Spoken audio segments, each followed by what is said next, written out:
En 1926, un inventeur français a remis en question tout ce que nous savions sur l'agriculture. En 1926, un inventeur français a déposé un brevet qui promettait quelque chose considéré comme impossible jusqu'à aujourd'hui, augmenter considérablement la production agricole sans engrais, sans machines lourdes ni produits chimiques toxiques.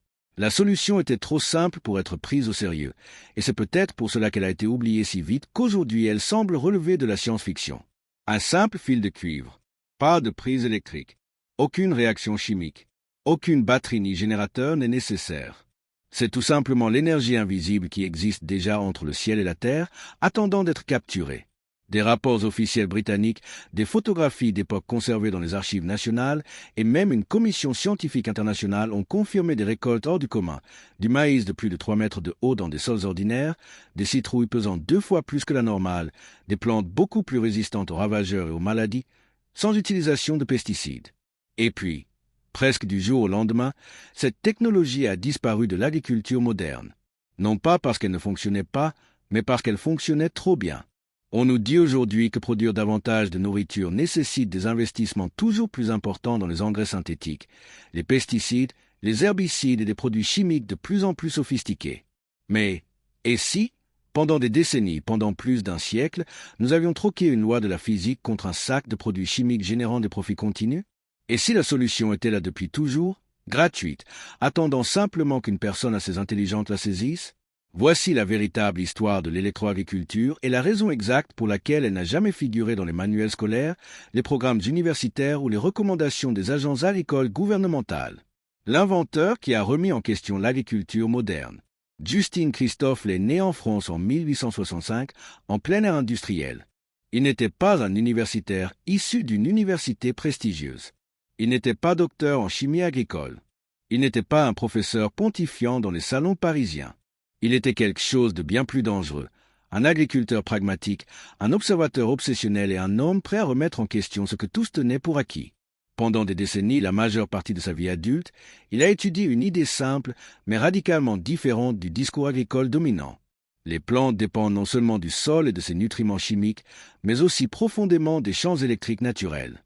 Alors que la science agricole se concentrait exclusivement sur les nutriments chimiques, Christophe a observé un phénomène négligé. La planète fonctionne comme une gigantesque batterie naturelle. Le ciel est chargé positivement, le sol négativement. Toute plante se situe entre ces deux pôles. En 1925, Christophe a déposé le brevet CH 118648 en Suisse, un système de fils et de plaques de cuivre capable de capter l'électricité atmosphérique et de la conduire au sol. Le document décrit avec une rigueur technique les mesures précises, les matériaux exacts et les procédures. Il ne s'agissait pas de spéculation, mais d'ingénierie. Preuves qui n'ont officiellement jamais existé. Des photographies d'époque des années 1920 témoignent de récoltes impressionnantes. Non seulement le volume brut était plus important, mais les plantes étaient aussi visuellement plus saines, avec des feuilles épaisses et des nervures prononcées, une coloration intense révélant une concentration plus élevée de chlorophylle et une croissance accélérée par rapport aux plantes témoins plantées côte à côte. Les documents indiquent qu'un champ utilisant l'électroculture a produit 30, 40, voire parfois 50% de volume en plus que les champs conventionnels, dans les mêmes conditions de sol, d'eau et de climat. La presse française de l'époque a publié des articles sur ces expériences, tantôt sceptiques, tantôt fascinés, mais toujours étayés par des chiffres concrets. Il ne s'agissait pas de rumeurs, mais de journalisme d'investigation relatant un phénomène réel. Mais l'intérêt pour cette technologie ne se limitait pas à la France et à ses agriculteurs ruraux facilement influençables. En 1918, pendant la Première Guerre mondiale, le Royaume-Uni créa le Comité britannique d'électroculture, rattaché au ministère britannique de l'Agriculture. Ce comité avait besoin de technologies pour accroître la production alimentaire face aux pénuries liées à la guerre. Pendant près de 20 ans, de 1918 jusqu'à la fin des années 1930, ce comité a mené des recherches actives, analysant des expériences similaires menées dans divers pays européens, France, Allemagne, Italie et même aux États-Unis, où des chercheurs indépendants testaient des versions d'électroculture. Les rapports internes du comité britannique, que vous pouvez trouver dans les archives nationales si vous savez où chercher, relatent quelque chose de profondément intrigant. Les résultats se sont répétés de manière constante. Différents chercheurs, différents pays, différentes cultures, même principe, résultats similaires. Mais les connaissances scientifiques de l'époque ne permettaient pas d'expliquer pleinement ce phénomène avec un langage mathématique précis. Ce qui manquait, c'était un cadre théorique et des outils de mesure pour décrire pleinement le mécanisme. Les résultats empiriques, en revanche, ne manquaient pas. Et voici le point crucial que personne ne mentionne. Une science qui produit des résultats cohérents, même sans compréhension théorique complète, est une science valable. Les ingénieurs britanniques n'ont pas attendu une théorie parfaite pour utiliser l'électricité. Ils l'ont utilisée parce qu'elle fonctionnait, même si Maxwell était encore en train d'élaborer les équations qui la décrivaient. Mais ici, avec l'électroculture, une compréhension théorique parfaite était soudainement requise avant même d'envisager sa mise en œuvre. Pourquoi ? Parce qu'il y avait quelque chose de très profitable à ne pas comprendre. La science que l'agriculture a choisi d'ignorer. Nous savons maintenant ce que Christophe l'avait pressenti. La Terre maintient un gradient électrique atmosphérique constant d'environ 100 volts par mètre entre le sol et le ciel, même par temps calme. Les plantes ne sont pas passives. Elles transmettent des signaux électriques internes qui régulent leur croissance, leur défense contre les agents pathogènes et la photosynthèse. Ces signaux sont appelés potentiels d'action. En situation de stress, des signaux électriques se propagent dans les tissus, alertant des cellules distantes qui activent alors leur mécanisme de défense. Ce phénomène a été mesuré des centaines de fois en laboratoire. Les plantes sont des systèmes électriques vivants fonctionnant grâce à la biochimie. L'électroculture ne fournit pas d'électricité artificielle. Elle amplifie un champ électrique naturel que la plante utilise déjà. Le fil de cuivre agit comme une antenne, rien de plus. Au début du XXe siècle, des inventeurs ont compris que la géométrie du fil conducteur est essentielle. Les spirales captent l'énergie plus efficacement que les lignes droites.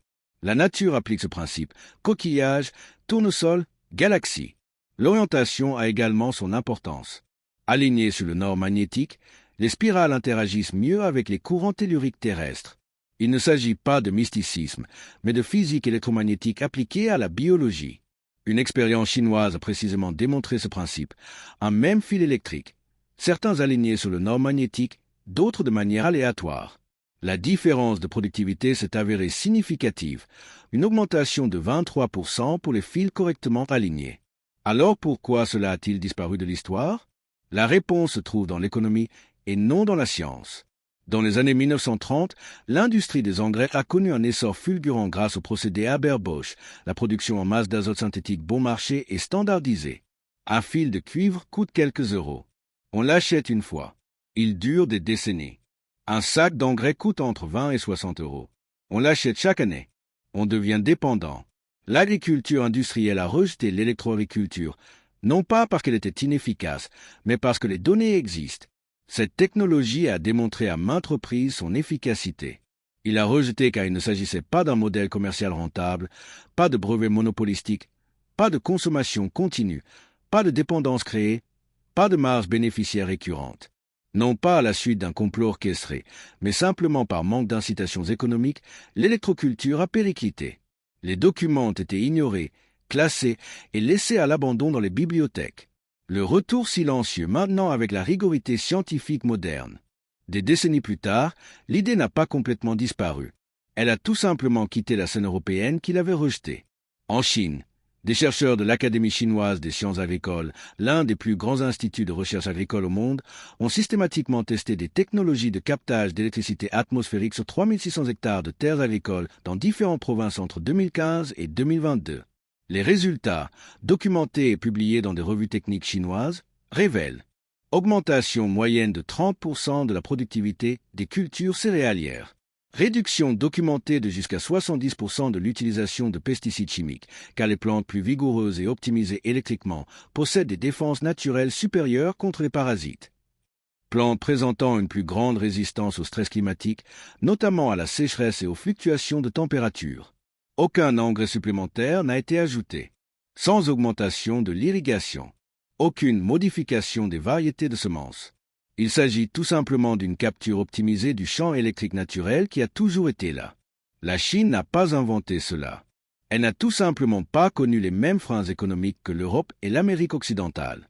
Elle ne disposait pas de gigantesques multinationales chimiques, fortes de siècles de tradition et d'un puissant lobbying gouvernemental. Il a donc fait des recherches. Il a testé, il a documenté, il a mis en œuvre. Qu'est-ce que cela signifie pour l'Europe aujourd'hui ? La France, et plus particulièrement le pays où tout a commencé, est aujourd'hui confrontée à de brutales pressions agricoles. Augmentation exponentielle du coût des engrais synthétiques, triplé dans certains cas depuis 2020. Dégradation progressive des sols due à des décennies de monoculture chimique intensive. Pression réglementaires européennes et françaises contre l'utilisation de certains pesticides. Les agriculteurs français sont littéralement endettés, font faillite et se suicident en nombre alarmant. Pendant ce temps, la même solution qui a été testée et approuvée dans les années 1920 reste disponible, peu coûteuse et totalement ignorée dans les programmes d'enseignement agricole, les recommandations gouvernementales et les stratégies des grands producteurs. L'électroculture passive fonctionnant sans électricité externe, sans risque de surcharge, sans complications techniques, ne coûte littéralement que quelques euros en matériaux de cuivre et peut être testée par n'importe quel petit agriculteur. Il ne s'agit pas d'un miracle agricole qui remplace toute l'agronomie.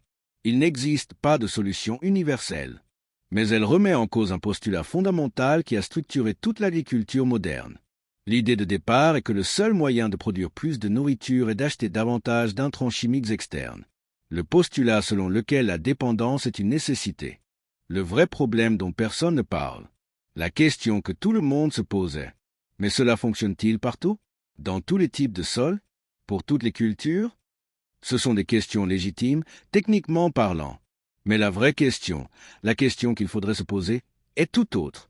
Pourquoi des solutions simples et permanentes, qui offrent l'indépendance économique, causaient autant de problèmes au système entièrement fondé sur la consommation continue?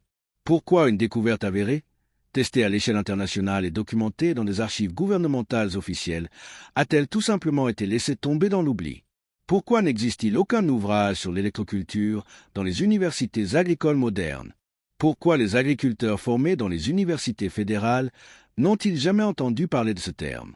L'électroculture n'a pas disparu parce qu'elle a cessé de fonctionner. Elle a été rendue invisible car son fonctionnement était incompatible avec les structures de profit existantes. Et peut-être, juste peut-être, que le véritable avenir de l'agriculture ne réside pas dans l'invention de quelque chose de totalement nouveau et inconnu. Peut-être est-ce en se souvenant de ce que nous avons choisi d'oublier par commodité économique. Le savoir qui existe encore. Les fichiers existent toujours. Les photographies existent toujours.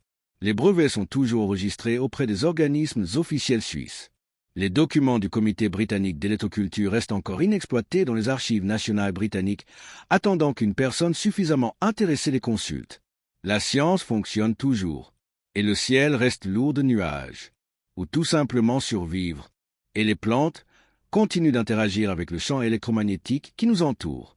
Nous attendons simplement que quelqu'un ait le courage d'arrêter de se demander si c'est possible et de commencer à se demander pourquoi on l'a fait disparaître.